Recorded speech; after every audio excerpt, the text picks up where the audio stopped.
السلام عليكم ورحمة الله وبركاته. ازيكم عاملين ايه؟ يا رب تكونوا كويسين. معاكم انا دينا من قناة كيدز كورنر وفيديو جديد. فيديو النهاردة هنعمل فيه طريقة عمل ديكور كده سهل وبسيط بالفوم، وينفع مشروع يعني وانتي قاعدة في البيت كده ببواقي الفوم. مش مكلف خالص، يعني مش محتاج رأس مال كبير، بحاجات بسيطة وشغله سهل وبسيط. اي نعم بياخد وقت شوية، وخصوصا لو هتعملي كميات، بس هو حاجة حلوة والنتيجة بتاعته حلوة ومكسبه الى حد ما كويس يعني. دي الاشكال اللي احنا هنعملها بالفوم. طبعا احنا عارفين الاشكال دي كلها بتباع في المكتبات، بس بتبقى قص ليزر وبتبقى كلها مستوردة من الصين للأسف. فهتبقى احلى لو عملناها بايدينا بالالوان اللي احنا عاوزينها بالشكل اللي احنا عاوزينه، وخصوصا لو ابتكرنا اشكال جديدة زي الاشكال دي. يعني ما اظنش ان الاشكال دي موجودة في المكتبات كتير.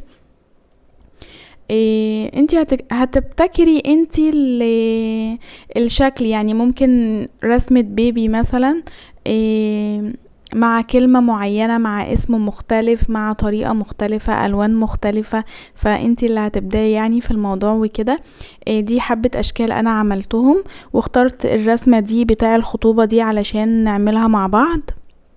انا كنت عامله واحده وهقص واحده واشتغلها معاكم يعني. ده فوم ساده، الوان او اسمر زي ما تحبون، بس انا كان عندي كميه فوم يعني وكده، فقلت ان انا استغلها. قصتها بالطريقه دي. انتي ممكن لو مش عندك الباترون اللي هتشتغلي عليه، ممكن تقصي الكلمات والرسومات وتلزقيها على الفوم الساده وبعدين تفرغي. هعمل لكم مثلا الكلمة اللي هي تو، رسمتها على ورقة، وبظهر الورقة حطيتها على ظهر الفوم ورسمتها على الفوم بالطريقة دي، وقلت اقصها معاكم، هفرغها معاكم بالشكل ده. احنا متعودين الكتابة على الفوم، ظهر الورقة اللي بنشتغل عليها على ظهر الفوم، ونرسمها كده وبعدين نقصها. يعني لو انتوا ملاحظين هي كلمة تو طبعا بتبقى تي او، لا هي لما بتبقى على ظهر الفوم بتبقى بالعكس، مش بتبقى مظبوطة، علشان لما نلف وش الفوم يبقى مظبوط معانا، زي موضوع المراية كده، بدل تي او بتعملي او تي.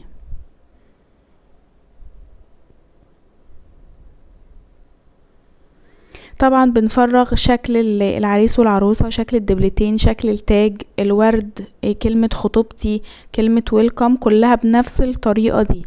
يا اما بتطبعيها من على النت لو مش بتعرفي ترسمي، وبتقصيها بتفرغيها، وبعدين ظهر الورقة على ظهر الفوم وترجعي تفرغي الفوم تاني.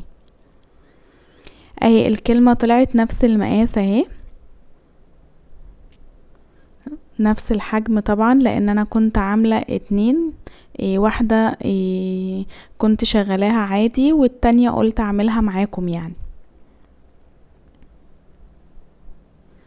ادي شكل العريس والعروسة، الاشخاص والتاج والكلمة والتفاصيل دي كلها اهي، كلها مقصوصة بنفس الطريقة.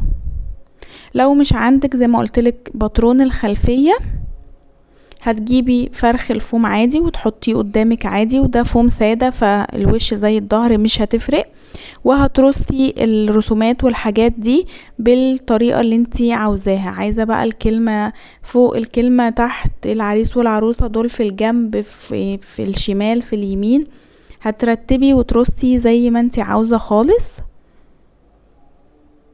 بالطريقة دي.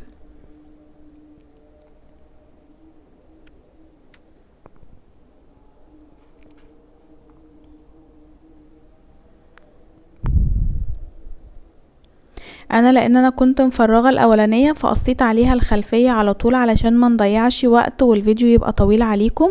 فقصيت عليها الخلفيه وبعدين لزقت عليها بقى على حسب القص اللي انا قصاه.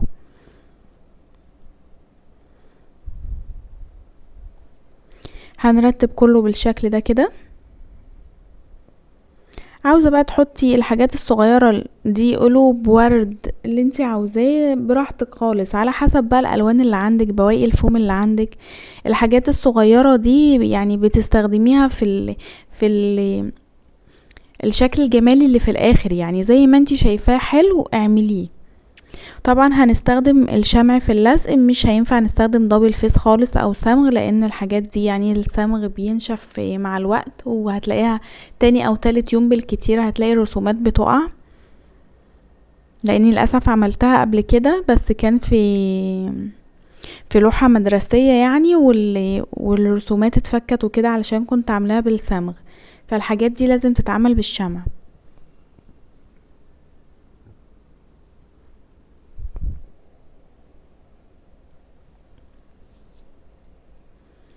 هظبط الشكل على المقاس بالظبط، وهلزق قطعة قطعة. طبعا مش هلزق كله مرة واحدة واروح حطاه على طول، هتعوج معايا، حتة هتيجي على الفراغ، حتة هتيجي على بعوجة شوية، فانا مش عاوزة كده، فهلزق حتة حتة مع بعضنا كده من فوق لتحت، ما تلزقيش من تحت لفوق يعني عشان تطلع معاكي مظبوطة. يعني دي تركية برضو، الزقي من فوق لتحت. يعني انا لزقت الراس الاول الوسط، وبعدين الرجول علشان تطلع معايا مظبوطة، ما ملزقش من تحت لفوق وتطلع في الاخر معوجة او حاجة. انا كنت كده لزقت بقية الحاجات، فاضل حاجات بسيطة كده هنلزقها برضو سوا.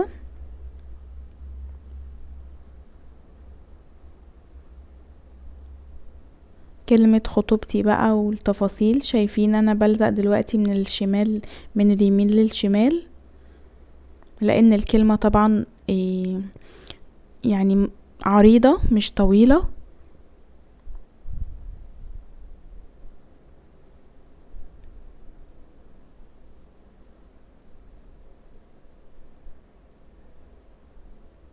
ما حبيتش ان انا اسرع الفيديو علشان تشوفوا التفاصيل والتقفيل النهائي والحاجات البسيطة دي، لان هي دي اللي بتفرق في الشغل. زي ما بيقولوا اهم من الشغل تظبيط الشغل، اهم حاجة الفينش، لان طبعا الحاجات المستوردة والحاجات اللي بتبقى جاهزة بيبقى الفينش بتاعها اللي هو واو يعني، فالناس عشان كده بتفضل ان هي تشتريها يعني. انما مثلا لو الكلمة معوجة، اللزق مش مظبوط، يعني لازقة من النص والطرف تحسيه سايب كده، فبالتالي هيقولك لا الفينش مش حلو، احنا نجيبه جاهز اوفر لنا مثلا، مش هيقدروا بقى الهاند ميد وكده، مش هيبقى فيه الكلام ده طبعا. فلازم احنا نظبط الفينش علشان ننهي موضوع الحاجات اللي بتبقى من بره دي، ويشجعوا الهاند ميد تاني.